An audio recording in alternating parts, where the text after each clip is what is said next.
Sweeney gives the white flag, signaling one more lap to Arie Luyendyk, and Emerson Fittipaldi comes past there, but it doesn't matter to Arie because Arie is a good 12 seconds out in front of the second place Bobby Rahal. Arie Luyendyk, 36 years old, half a lap now from having that monkey of winless streaks off of his back. What a race to win.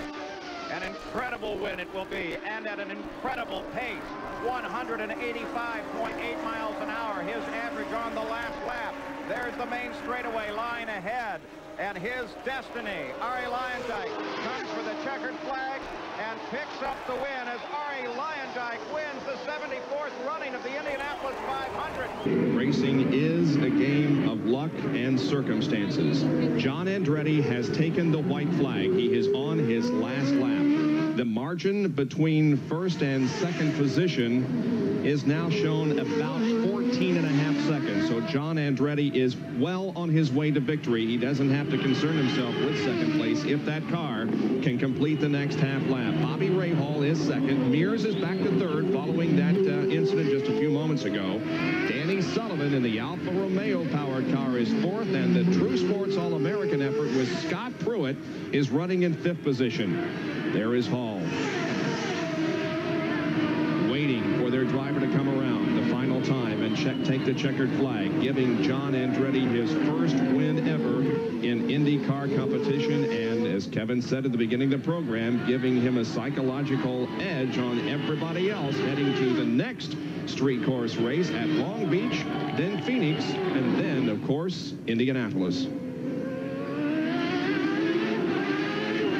Andretti being shown in seventh position as he crosses the line. Mike Roth is eighth, Arie Luyendyk ninth, and Tony Bettenhausen in his first ride with Chevrolet Power is shown in 10th position.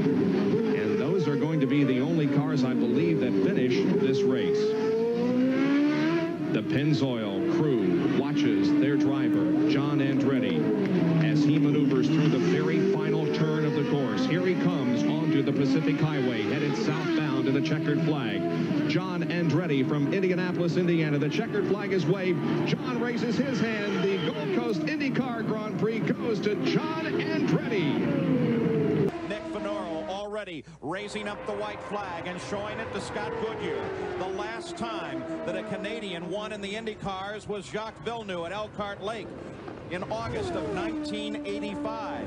Villeneuve still races Formula One snowmobiles. We haven't seen him in an IndyCar for a while, but here is another Canadian making his mark in the IndyCars on the final lap, working the backstretch, and Scott Goodyear is about to score his first victory in the IndyCars and do it at a 500-mile race. The twin checkered flags lie just ahead, and the McKinsey car with Scott Goodyear at the wheel has taken the win with the first win for Walker Motorsports. They go to the white flag. It's Danny Sullivan in front.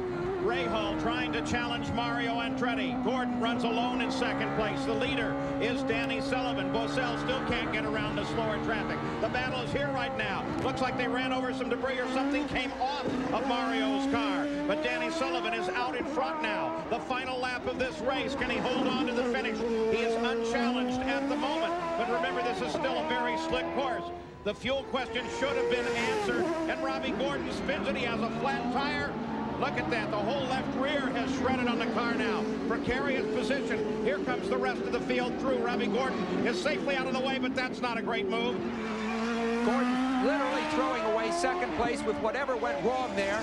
Dramatic, like Milwaukee last week where he threw away third place with just a few laps to go. And Floyd almost biting his nails in the pits there as now Danny Sullivan is unchallenged at the front of the race. And the checkered flag lies just ahead. The courts marshals are out trying to get Robbie Gordon out of the way. Andretti continues to hold off Rahal. Here is Danny Sullivan as he makes his move into the final section of the race course, and Danny Sullivan has taken the twin checkered flags here. Danny Sullivan is the winner on Belle Isle in the ITT Automotive Detroit Grand Prix. Goodyear will have chills up and down his spine. He could never have imagined, as Leslie watches, that this type of success could have fallen his way today. Under 30 seconds away from his second win, and a win at the Marlboro 500. His name on the Dana Trophy already once. Will it go again? boy, it sure looks that way. The man who perseveres wins. A final couple of bottoming. Third turn, fourth turn. Scott Goodyear sees the twin checkered flags from Jim Swintoll, and the Budweiser car with Scott Goodyear has taken the win in the Marlboro 500. 3 to go for Honda. Andre Ribeiro and Tasman first for everybody there. You mentioned Honda power. Will the Newman Haas cars be powered by Honda engines next year? There have been meetings, there have been discussions, and Carl Haas knows a good engine when he sees one. There we've got a crash. Buddy Lazier. Lazier catches the wall, turn 4. And will they get it cleaned in time? Marco Greco down on the inside.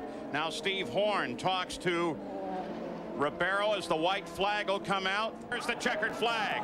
Checkered flag for Andre Ribeiro, for Honda, for Tasman. Great victory here today, right from the pole. Ribeiro takes the victory as the yellow comes out. Lazier being careful, comes back to the green flag. Green and white at the same time. 1 lap to go. 2.5 miles, and the idiot's running to the Indy 500. Buddy Lazier screams down toward turn 1. Jones doesn't seem like he can make a move on him.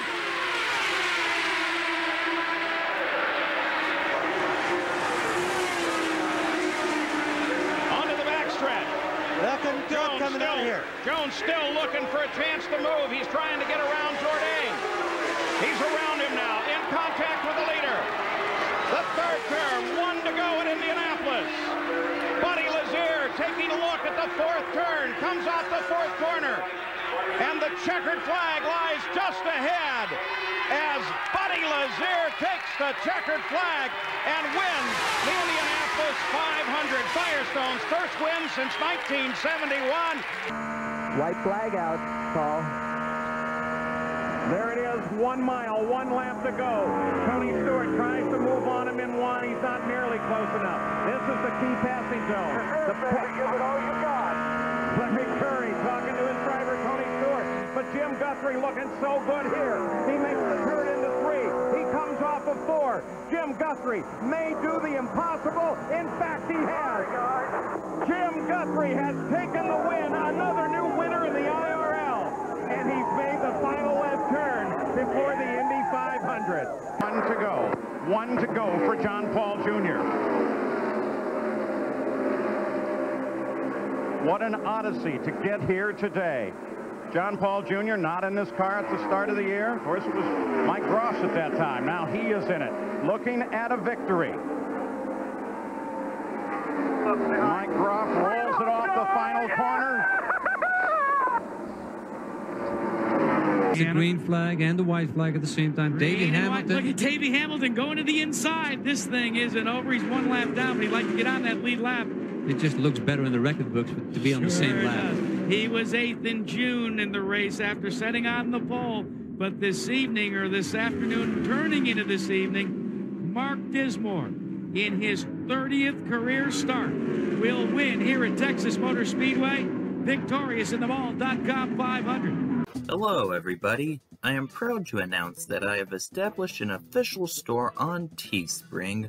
There, you can find a wide variety of official merchandise related to the Ryan Holman Network, all of which was personally designed by me, Ryan Holman.